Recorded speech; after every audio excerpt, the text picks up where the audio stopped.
Hey guys, thanks for tuning in again today. Did you know that if you go back through the episodes, there are literally hours and hours of audiobooks that I've recorded for you guys, all completely free of charge. Just want to make sure that you knew that. So if this is your first time tuning in, you just think, oh, well, why did he just do chapter 11 of this book? I didn't. I'd have done all the chapters of this book except for one, and that'll come out next week. And then I've also done a bunch of chapters from a bunch of other books, and not just chapters, but the entire books. Therefore, you should go back and listen to them, because they're fun. Anyway, we're getting close to the end of Sherlock, and I'm gonna have to decide which book we do next. So there is another Sherlock book that we could do.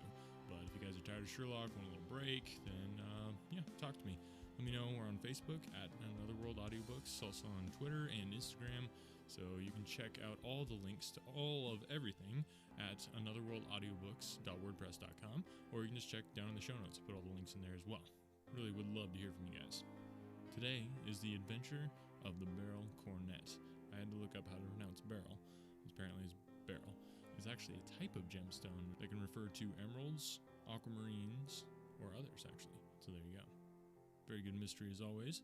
So without further ado, I give you Sherlock. 11. The Adventure of the Beryl Cornet.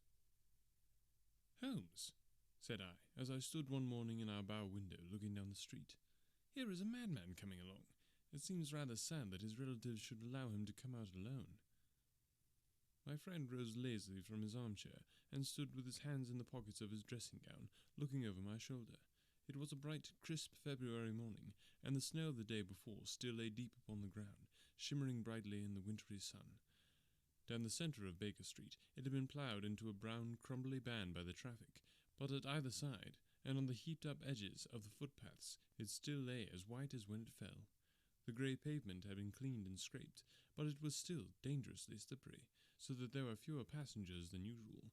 Indeed, from the direction of the Metropolitan Station, no one was coming save the single gentleman whose eccentric conduct had drawn my attention. He was a man of about 50, tall, portly, and imposing, with a massive, strongly marked face and a commanding figure. He was dressed in a sombre yet rich style, in black frock coat, shining hat, neat brown gaiters, and well-cut pearl-grey trousers. Yet his actions were in absurd contrast to the dignity of his dress and features, so he was running hard, with occasional little springs, such as a weary man gives who is little accustomed to set any tax upon his legs. As he ran, he jerked his hands up and down, waggled his head, and writhed his face into the most extraordinary contortions. "What on earth can be the matter with him?" I asked. "He is looking up at the numbers of the houses." "I believe he is coming here," said Holmes, rubbing his hands. "Here?" "Yes. I rather think he is coming to consult me professionally. I think that I recognize the symptoms." "Ha! Did not I tell you?" As he spoke, the man, puffing and blowing, rushed at our door and pulled at our bell until the whole house resounded with the clanging. A few moments later, he was in our room, still puffing, still gesticulating, but with so fixed a look of grief and despair in his eyes that our smiles were turned in an instant to horror and pity. For a while he could not get his words out, but swayed his body and plucked at his hair like one who has been driven to the extreme limits of his reason. Then, suddenly springing to his feet, he beat his head against the wall with such force that we both rushed upon him and tore him away to the centre of the room. Sherlock Holmes pushed him down into the easy-chair, and, sitting beside him, patted his hand and chatted with him in the easy, soothing tones which he knew so well how to employ. "You have come to tell me your story, have you not?" said he. "You are fatigued with your haste. Pray, wait until you have recovered yourself, and then I shall be most happy to look into any little problem which you may submit to me." The man sat for a minute or more with a heaving chest, fighting against its emotion. Then he passed his handkerchief over his brow, set his lips tight, and turned his face towards us. "No doubt you think me mad," said he. "I see that you have had some great troubles," responded Holmes. "God knows I have. A trouble which is enough to unseat my reason, so sudden and so terrible is it. Public disgrace I might have faced, although I am a man whose character has never yet borne a stain. Private affliction also is the lot of every man, but the two coming together, and in so frightful a form, have been enough to shake my very soul. Besides, it is not I alone. The very noblest in the land may suffer, unless some way be found out of this horrible affair." "Pray, compose yourself, sir," said Holmes, "and let me have a clear account of who you are and what it is that has befallen you." "My name," answered our visitor, "is probably familiar to your ears. I am Alexander Holder, of the banking firm of Holder and Stevenson of Threadneedle Street." The name was indeed well known to us as belonging to the senior partner in the second largest private banking concern in the city of London. What could have happened, then, to bring one of the foremost citizens of London to the most pitiable pass? We waited, all curiosity, until, with another effort, he braced himself to tell his story. "I feel that time is of value," said he. "That is why I hastened here when the police inspector suggested that I should secure your cooperation. I came to Baker Street by the Underground, and hurried from there on foot, for the cabs go slowly through the snow. That is why I was so out of breath, for I am a man who takes very little exercise. I feel better now, and I will put the facts before you as shortly and yet as clearly as I can. It is, of course, well known to you that in a successful banking business, as much depends upon our being able to find remunerative investments for our funds as upon our increasing our connection and the number of our depositors. One of the most lucrative means of laying out money is in the shape of loans, when the security is unimpeachable. We have done a good deal in this direction during the last few years, and there are many noble families to whom we have advanced large sums upon the security of their pictures, libraries, or plate. Yesterday morning I was seated in my office at the bank when a card was brought in to me by one of the clerks. I started when I saw the name, for it was that of none other than, well, perhaps even to you, I had better say no more than that it was a name which is a household word all over the earth, one of the highest, noblest, most exalted names in England. I was overwhelmed by the honour, and attempted, when he entered, to say so, but he plunged at once into business with the air of a man who wishes to hurry quickly through a disagreeable task. "Mr. Holder," said he, "I have been informed that you are in the habit of advancing money." "The firm does so when the security is good," I answered. "It is absolutely essential to me," said he, "that I should have £50,000 at once. I could, of course, borrow so trifling a sum 10 times over from my friends, but I much prefer to make it a matter of business, and to carry out that business myself. In my position, you can readily understand that it is unwise to place oneself under obligations." "For how long, may I ask, do you want this sum?" I asked. "Next Monday I have a large sum due to me, and I shall then most certainly repay what you advance, with whatever interest you may think it right to charge, but it is very essential to me that the money should be paid at once." "I shall be happy to advance it without any further parley from my own private purse," said I, "were it not that the strain would be rather more than it could bear. If, on the other hand, I am to do it in the name of the firm, then, in justice to my partner, I must insist that, even in your case, every business-like precaution should be taken." "I should much prefer to have it so," said he, raising up a square black morocco case which he had laid beside his chair. "You have doubtless heard of the Beryl Cornet?" "One of the most precious public possessions of the Empire," said I. "Precisely." He opened the case, and there, embedded in soft, flesh-coloured velvet, lay the magnificent piece of jewellery which he had named. "There are 39 enormous barrels," said he, "and the price of the gold casing is incalculable. The lowest estimate would put the worth of the cornet at double the sum which I have asked. I am prepared to leave it with you as my security." I took the precious case into my hands, and looked in some perplexity from it to my illustrious client. "You doubt its value?" he asked. "Not at all. I only doubt the propriety of my leaving it. You may set your mind at rest about that. I should not dream of doing so, were it not absolutely certain that I should be able in 4 days to reclaim it. It is a pure matter of form. Is the security sufficient?" "Ample." "You understand, Mr. Holder, that I am giving you a strong proof of the confidence which I have in you, founded upon all that I have heard of you. I rely upon you not only to be discreet, and to refrain from all gossip upon the matter, but, above all, to preserve this cornet with every possible precaution, because I need not say that a great public scandal would be caused if any harm were to befall it. Any injury to it would be almost as serious as its complete loss, for there are no barrels in the world to match these, and it would be impossible to replace them. I leave it with you, however, with every confidence, and I shall call for it in person on Monday morning." Seeing that my client was anxious to leave, I said no more, but, calling for my cashier, I ordered for him to pay over £51,000 notes. When I was alone once more, however, with the precious case lying upon the table in front of me, I could not but think with some misgivings of the immense responsibility which it entailed upon me. There could be no doubt that, as it was a national possession, a horrible scandal would ensue if any misfortune should occur to it. I already regretted having ever consented to take charge of it. However, it was too late to alter the matter now, so I locked it up in my private safe and turned once more to my work. When evening came, I felt that it would be an imprudence to leave so precious a thing in the office behind me. Bankers' safes have been forced before now, and why should not mine be? If so, how terrible would be the position in which I should find myself. I determined, therefore, that for the next few days I should always carry the case backwards and forward with me, so that it might never really be out of my reach. With this intention, I called a cab and drove to my house at Streatham, carrying the jewel with me. I did not breathe freely until I had taken it upstairs and locked it in the bureau of my dressing room. And now, a word as to my household, Mr. Holmes, for I wish you to thoroughly understand the situation. My groom and my page sleep out of the house, and may be set aside altogether.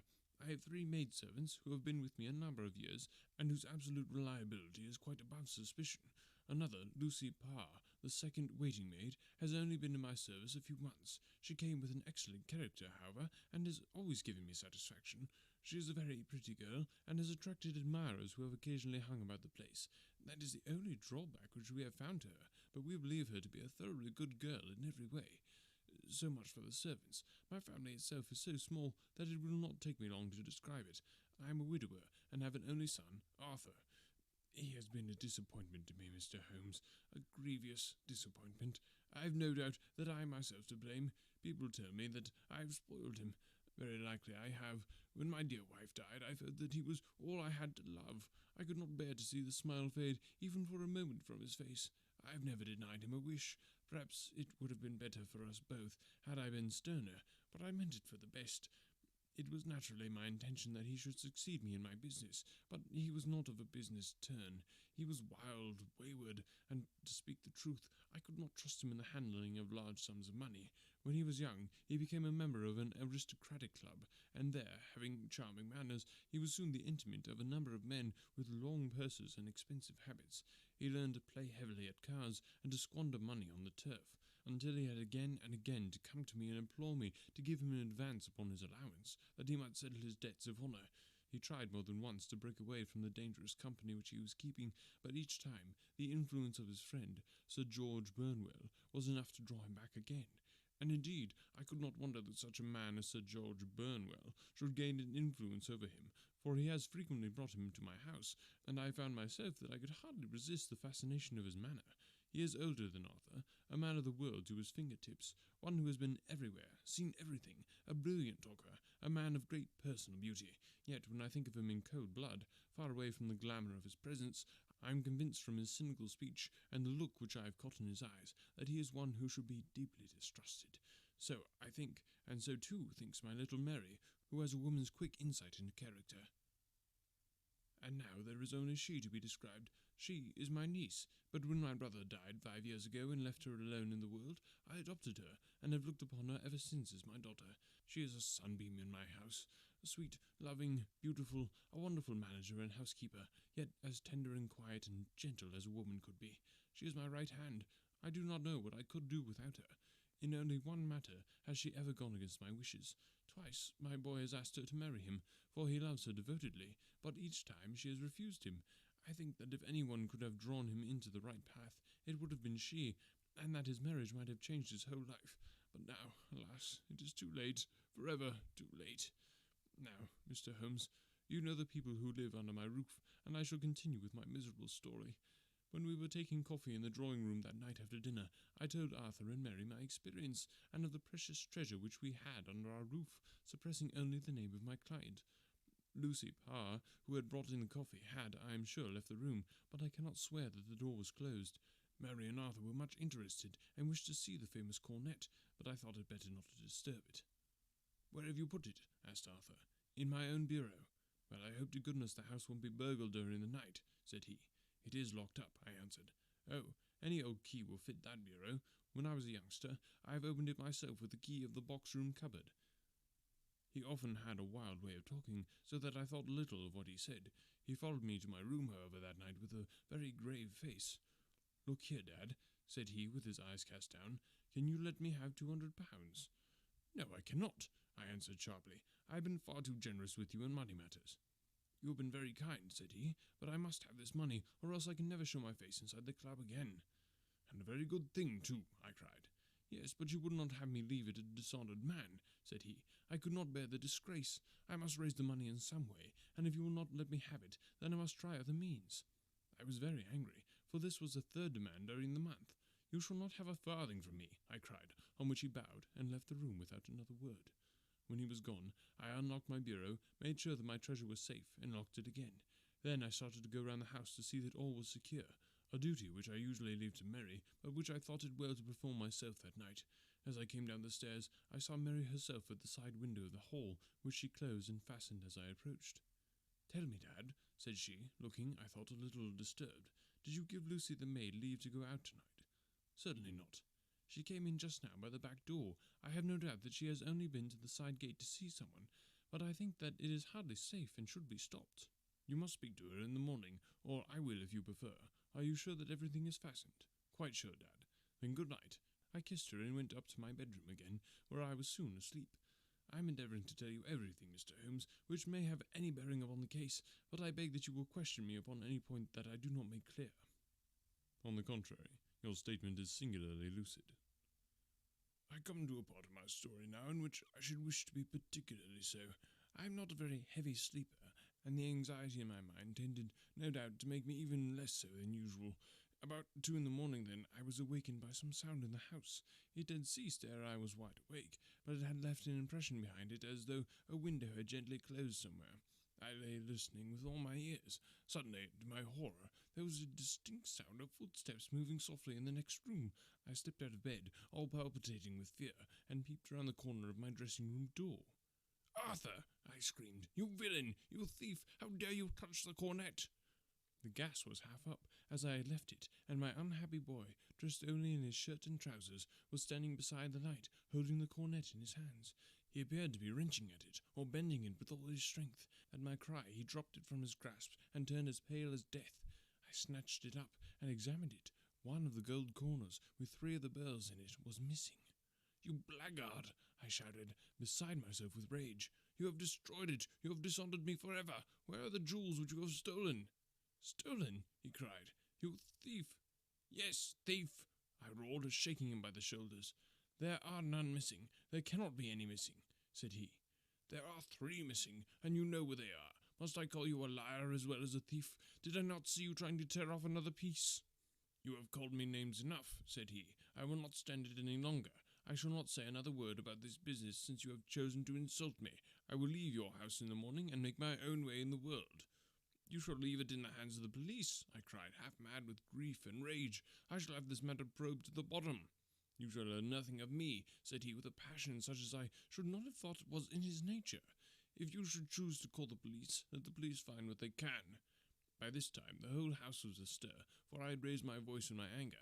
Mary was the first to rush into my room, and at the sight of the cornet and of Arthur's face, she read the whole story, and, with a scream, fell down senseless on the ground.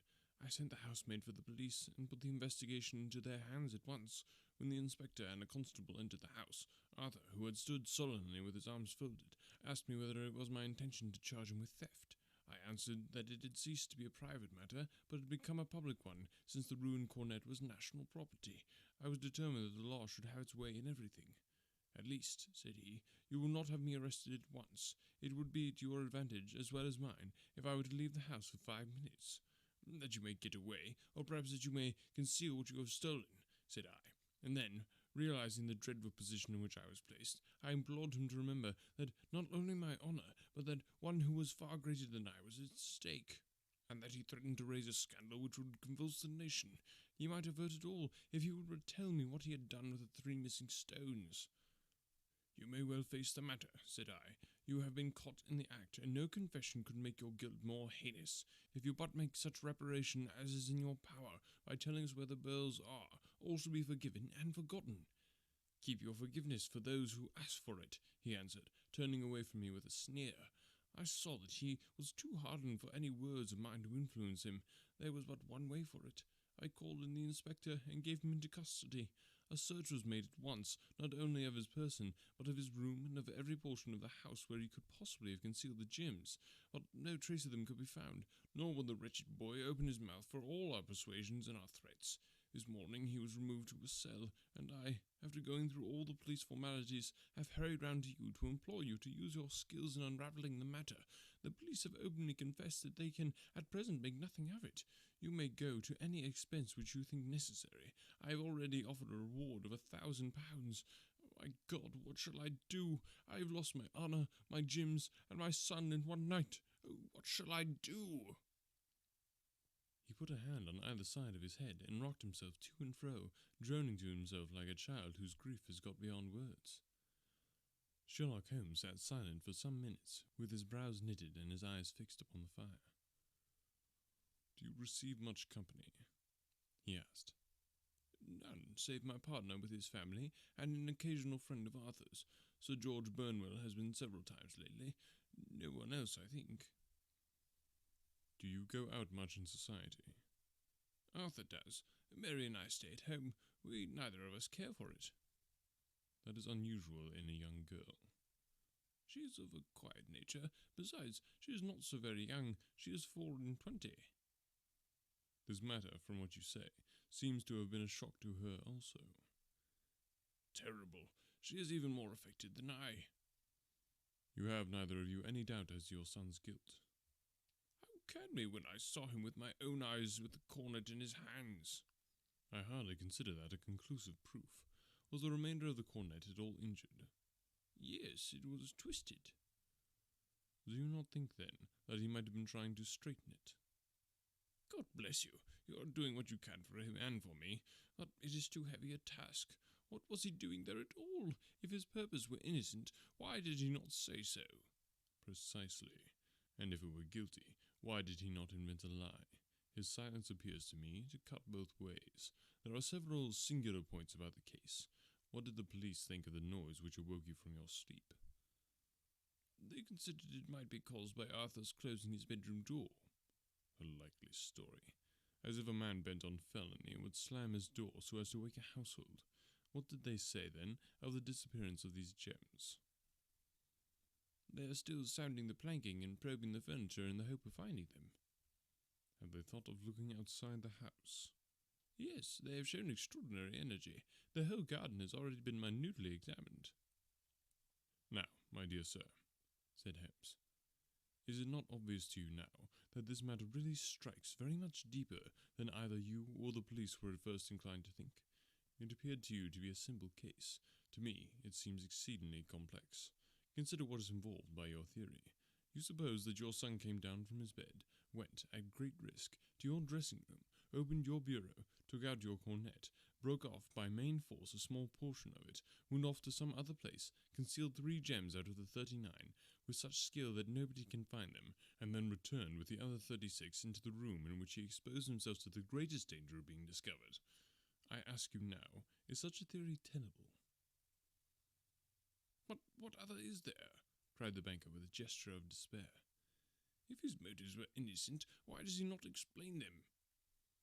"It is our task to find that out," replied Holmes. "So now, if you please, Mr. Holder, we will set off for Streatham together, and devote an hour to glancing a little more closely into details." My friend insisted upon my accompanying them in their expedition, which I was eager enough to do, for my curiosity and sympathy were deeply stirred by the story to which we had listened. I confess that the guilt of the banker's son appeared to me to be as obvious as it did to his unhappy father, but still I had such faith in Holmes' judgment that I felt that there must be some grounds for hope, as long as he was dissatisfied with the accepted explanation. He hardly spoke a word the whole way out of the southern suburb, but sat with his chin upon his breast and his hat drawn over his eyes, sunk in the deepest thought. Our client appeared to have taken fresh heart at the little glimpse of hope which had been presented to him, and he even broke into a desultory chat with me over his business affairs. A short railway journey and a shorter walk brought us to Fairbank, the modest residence of the great financier. Fairbank was a good-sized square house of white stone, standing back a little from the road.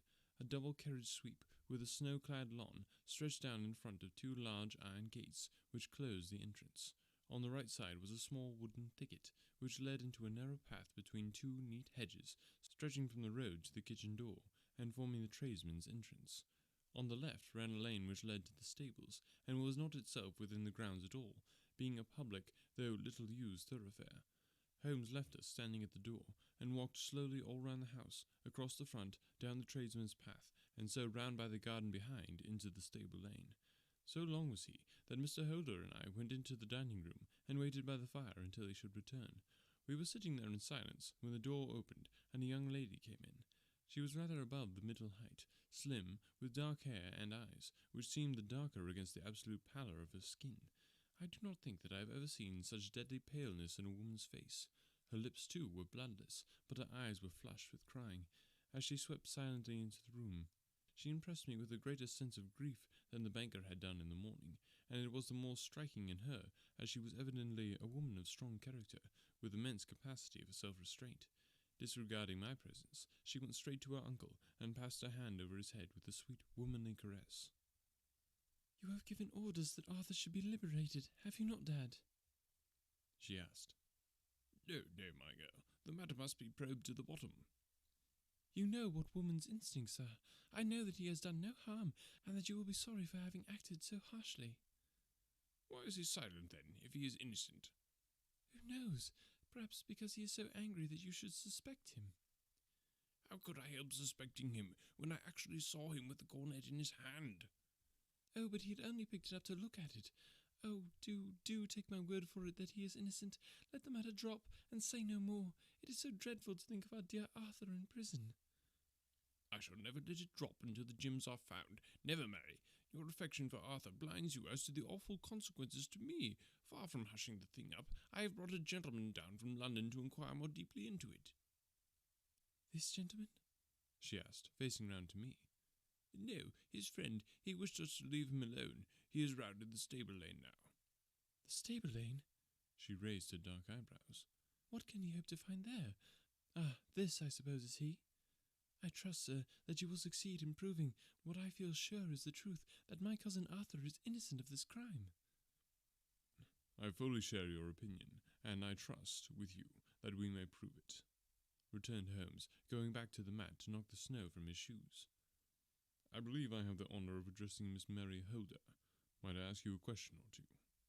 "Pray do, sir, if it may help to clear this horrible affair up." "You heard nothing yourself last night?" "Nothing, until my uncle here began to speak loudly. I heard that, and I came down." "You shut up the windows and doors the night before.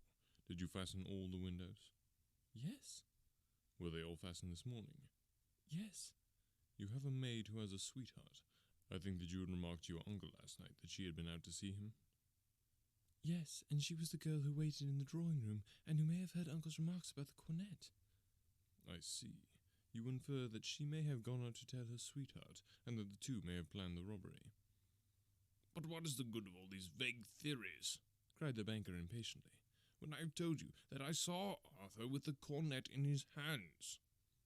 "Wait a little, Mr. Holder. We must come back to that. About this girl, Miss Holder. You saw her return by the kitchen door, I presume?" "Yes, when I went to see if the door was fastened for the night, I met her slipping in. I saw the man, too, in the gloom." Do you know him? Oh, yes, he is the greengrocer who brings vegetables round. His name is Francis Prosper. He stood, said Holmes, to the left of the door, that is to say, farther up the path than is necessary to reach the door. Yes, he did. And he is a man with a wooden leg. Something like fear sprang up in the young lady's expressive black eyes. Why, you are like a magician, said she. How do you know that? She smiled, but there was no answering smile in Holmes' thin, eager face. I shall be very glad now to go upstairs, said he. I shall probably wish to go over the outside of the house again. Perhaps I had better take a look at the lower windows before I go up. He walked swiftly round from one to the other, pausing only at the large one, which looked from the hall onto the stable lane. This he opened and made a very careful examination of the sill with his powerful magnifying lens. Now we go upstairs, said he at last. The banker's dressing-room was a plainly furnished little chamber, with a grey carpet, a large bureau, and a long mirror. Holmes went to the bureau first, and looked hard at the lock. Which key was used to open it? He asked. That which my son himself indicated, that of the cupboard of the lumber room. Have you it here? That is it, on the dressing table. Sherlock took it up and opened the bureau. It is a noiseless lock, said he.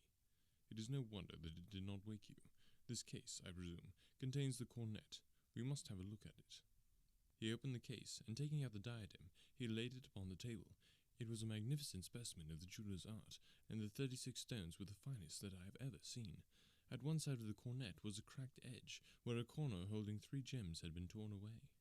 "Now, Mr. Holder," said Holmes, "here is the corner which corresponds to that which has been so unfortunately lost. Might I beg that you will break it off?"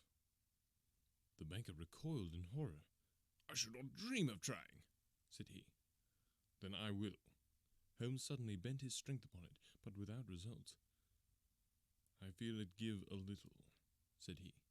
"But though I am exceptionally strong in the fingers, it would take me all my time to break it. An ordinary man could not do it. Now, what do you think would happen if I did break it, Mr. Holder? There would be a noise like a pistol shot. Do you tell me that all this happened within a few yards of your bed, and you heard nothing of it?" "I do not know what to think. It is all dark to me." "But perhaps it may grow lighter as we go. What do you think, Miss Holder?"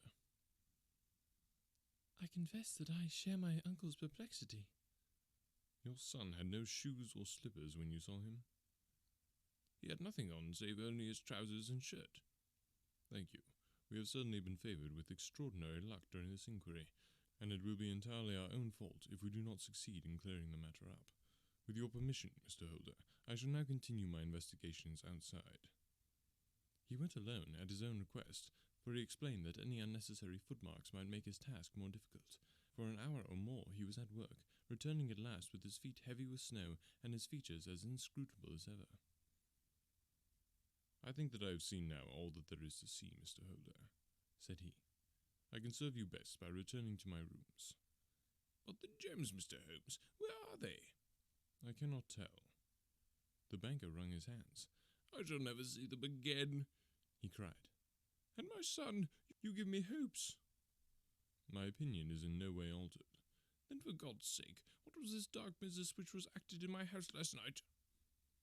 "If you can call upon me at my Baker Street rooms tomorrow morning between 9 and 10, I shall be happy to do what I can to make it clearer. I understand that you give me carte blanche to act for you, provided only that I get back the gems, and that you place no limit on the sum I may draw." "I would give my fortune to have them back." "Very good. I shall look into the matter between this and then. Goodbye. It is just possible that I may have to come over here again before evening." It was obvious to me that my companion's mind was now made up about the case, although what his conclusions were was more than I could even dimly imagine. Several times during our homeward journey I endeavoured to sound him upon the point, but he always glided away to some other topic, until at last I gave over in despair. It was not yet 3 when we found ourselves in our rooms once more. He hurried to his chamber, and was down again in a few minutes dressed as a common loafer, with his collar turned up, his shiny, seedy coat, his red cravat, and his worn boots. He was a perfect sample of the class. "I think that this should do," said he, glancing into the glass above the fireplace. "I only wish that you could come with me, Watson, but I fear that it won't do. I may be on the trail in this matter, or I may be following a will-o'-the-wisp, but I shall soon know which it is. I hope that I may be back in a few hours." He cut a slice of beef from the joint upon the sideboard, sandwiched it between 2 rounds of bread, and thrusting this rude meal into his pocket, he started off upon his expedition. I had just finished my tea when he returned, evidently in excellent spirits. Swinging an old elastic-sided boot in his hand, he chucked it down into a corner, and helped himself to a cup of tea. "I only looked in as I passed," said he. "I'm going right on." "Where to?" "Oh, to the other side of the West End. It may be some time before I get back. Don't wait up for me in case I should be late." "How are you getting on?" "Oh, so-so. Nothing to complain of. I have been out to Streatham since I saw you last, but I did not call at the house. It is a very sweet little problem, and I would not have missed it for a good deal. However, I must not sit gossiping here, but must get these disreputable clothes off, and return to my highly respectable self." I could see by his manner that he had stronger reasons for satisfaction than his words alone would imply. His eyes twinkled, and there was even a touch of colour upon his sallow cheeks. He hastened upstairs, and a few minutes later I heard the slam of the hall door, which told me that he was off once more upon his congenial hunt. I waited until midnight, but there was no sign of his return, so I retired to my room. It was no uncommon thing for him to be away for days and nights on end when he was hot upon a scent, so that his lateness caused me no surprise. I do not know what hour he came in, but when I came down to breakfast in the morning, there he was with a cup of coffee in one hand and the paper in the other, as fresh and trim as possible. "You will excuse my beginning without you, Watson," said he, "but you remember that our client has rather an early appointment this morning." "Why, it is after 9 now," I answered. I should not be surprised if that was he. I thought I heard a ring. It was indeed our friend the financier. I was shocked by the change which had come over him, for his face, which was naturally of a broad and massive mould, was now pinched and fallen, while his hair seemed to me at least a shade whiter. He entered with a weariness and lethargy, which was even more painful than his violence of the morning before, and he dropped heavily into the armchair, which I pushed forward for him. "I do not know what I have done to be so severely tried," said he. "Only 2 days ago I was a happy and prosperous man, without a care in the world. Now I am left to a lonely and dishonoured age. One sorrow comes close upon the heels of another. My niece Mary has deserted me." "Deserted you?" "Yes, her bed this morning had not been slept in, her room was empty, and a note for me lay upon the hall table. I had said to her last night, in sorrow and not in anger, that if she had married my boy, all might have been well with him. Perhaps it was thoughtless of me to say so. It is to that remark that she refers in this note." "My dearest uncle, I feel that I have brought trouble upon you, and that if I had acted differently, this terrible misfortune might never have occurred. I cannot, with this thought in my mind, ever again be happy under your roof, and I feel that I must leave you forever. Do not worry about my future, for that is provided for, and above all, do not search for me, for it will be fruitless labour, and an ill service to me. In life or in death, I am ever your loving Mary." What could she mean by that note, Mr. Holmes? Do you think it points to suicide?" No, nothing of the kind. It is perhaps the best possible solution. I trust, Mr. Holder, that you are nearing the end of your troubles." "Ha! You say so. You have heard something, Mr. Holmes. You have learned something. Where are the gems?" "You would not think £1,000 apiece an excessive sum for them?" "I would pay 10. "That would be unnecessary. 3,000 will cover the matter, and there is a little reward, I fancy. Have you your cheque-book? Here is a pen. Better make it out for £4,000. With a dazed face, the banker made out the required cheque. Holmes walked over to his desk, took out a little triangular piece of gold with 3 gems in it, and threw it down upon the table. With a shriek of joy, our client clutched it up. "You have it!" he gasped. "I'm saved! I'm saved!" The reaction of joy was as passionate as his grief had been, and he hugged his recovered gems to his bosom. "There is one thing you owe, Mr. Holder," said Sherlock Holmes rather sternly. "Oh!" He caught up a pen. "Name the sum and I will pay it." "No, the debt is not to me. You owe a very humble apology to that noble lad, your son, who has carried himself in this matter as I should be proud to see my own son do, should I ever chance to have one." "And it was not Arthur who took them?" "I told you yesterday, and I repeat today, that it was not." "You are sure of it? Then let us hurry to him at once and let him know that the truth is known." "He knows it already.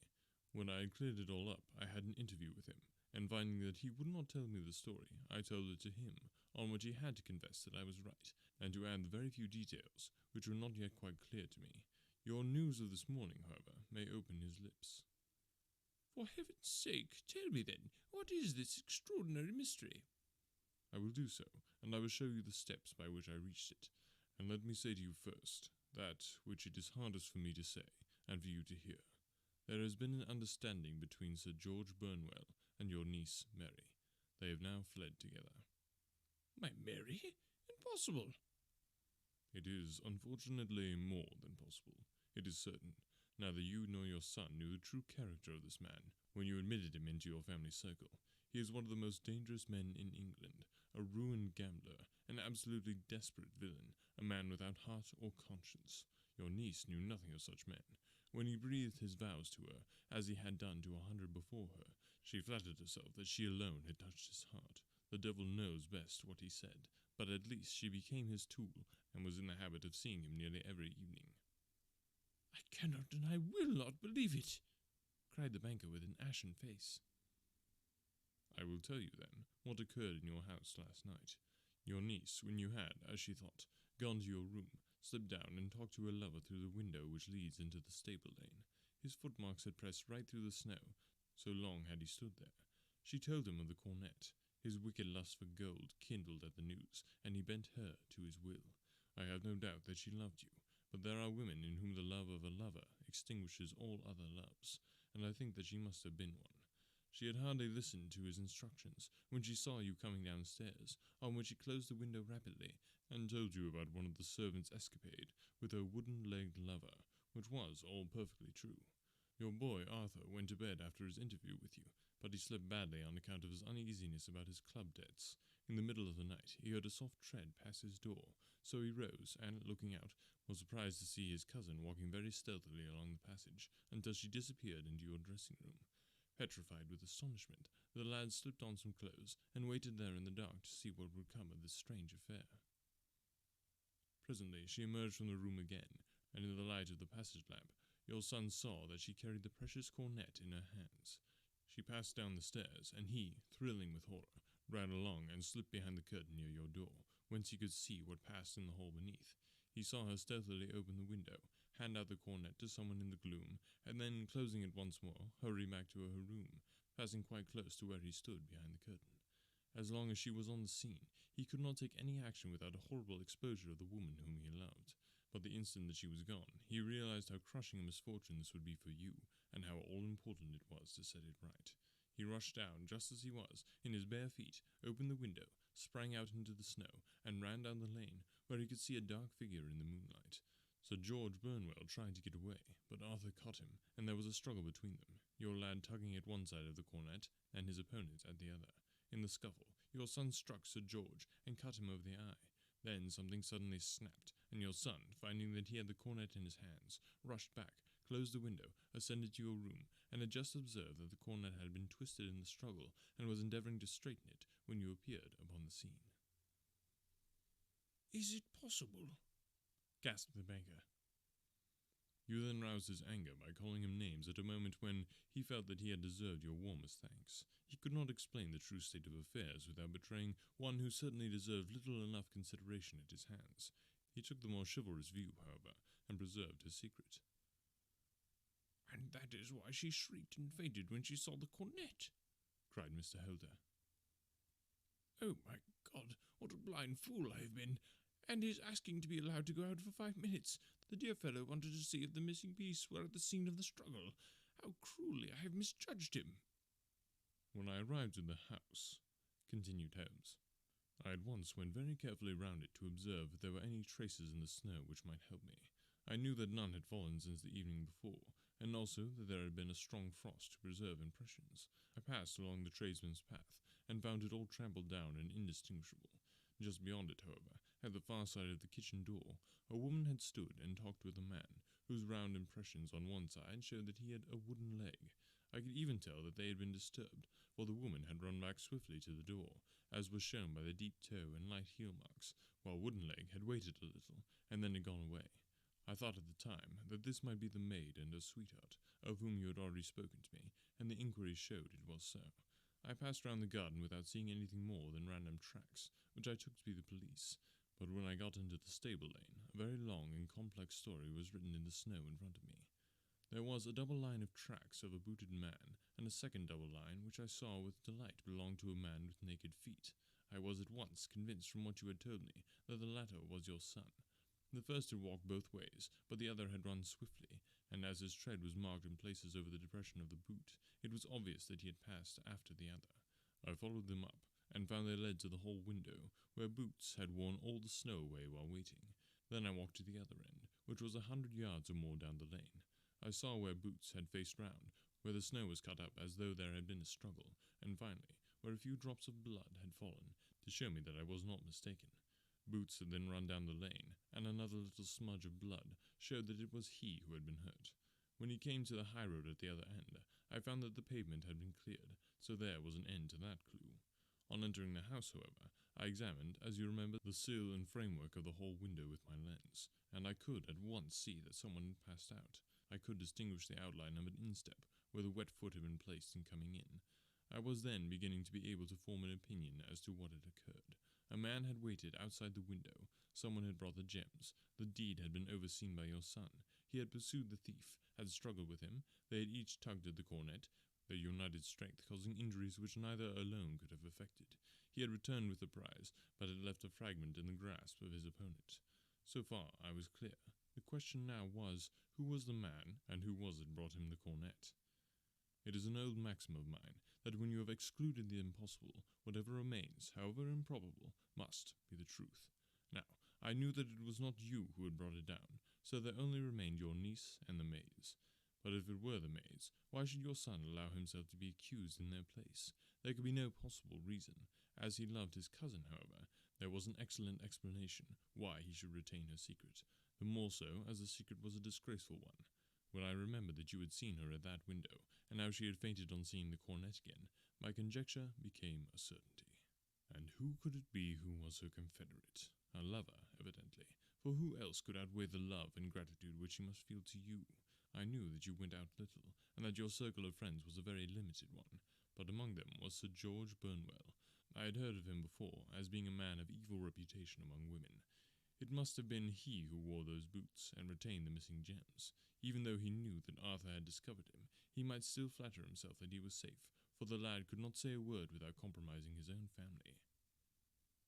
Well, your own good sense will suggest what measures I took next. I went in the shape of a loafer to Sir George's house, managed to pick up an acquaintance with his valet, learned that his master had cut his head the night before, and finally, at the expense of 6 shillings, made all sure by buying a pair of his cast-off shoes. With these, I journeyed down to Streatham, and saw that they exactly fitted the tracks. "I saw an ill-dressed vagabond in the lane yesterday evening," said Mr. Holder. "Precisely. It was I. I found that I had my man, so I came home and changed my clothes. It was a delicate part which I had to play then, for I saw that a prosecution must be avoided to avert scandal, and I knew that so astute a villain would see that our hands were tied in the matter. I went and saw him. At first, of course, he denied everything, but when I gave him every particular that had occurred, he tried to bluster and took down a life-preserver from the wall. I knew my man, however, and I clapped a pistol to his head before he could strike. Then he became a little more reasonable. I told him that I would give him a price for the stones he held, £1,000 apiece. That brought out the first signs of grief that he had shown. 'Why, dash it all,' said he, 'I've let them go at 600 for the 3. I soon managed to get the address of the receiver who had them, on promising him that there would be no prosecution. Off I set to him, and after much chaffering, I got our stones at £1,000 apiece. Then I looked in upon your son, told him that all was right, and eventually got to my bed about 2 o'clock, after what I may call a really hard day's work.' 'A day which has saved England from a great public scandal,' said the banker, rising. 'Sir, I cannot find words to thank you, but you shall not find me ungrateful for what you have done. Your skills have indeed exceeded all that I have heard of, and now I must fly to my dear boy to apologize to him for the wrong which I have done him. As to what you tell me of poor Mary, it goes to my very heart. Not even your skill can inform me where she is now.' 'I think that we may safely say,' returned Holmes, 'that she is wherever Sir George Burnwell is. It is equally certain, too, that whatever her sins are, they will soon receive a more than sufficient punishment.' Thanks so much for listening, guys. Thus ends the adventure of the Beryl Cornet. Coming back at you with the last chapter of Sherlock next week. So, what should we do next? It's kind of up to you guys. If I hear from people and they have an overwhelming clamor for one particular book, then I will listen, I guarantee. So, hit me up. Remember, all the links in the show notes, and also at anotherworldaudiobooks.wordpress.com. Thanks so much for listening, and thanks to our patrons over at patreon.com/anotherworldaudiobooks. You guys make this thing happen. Talk to you next week.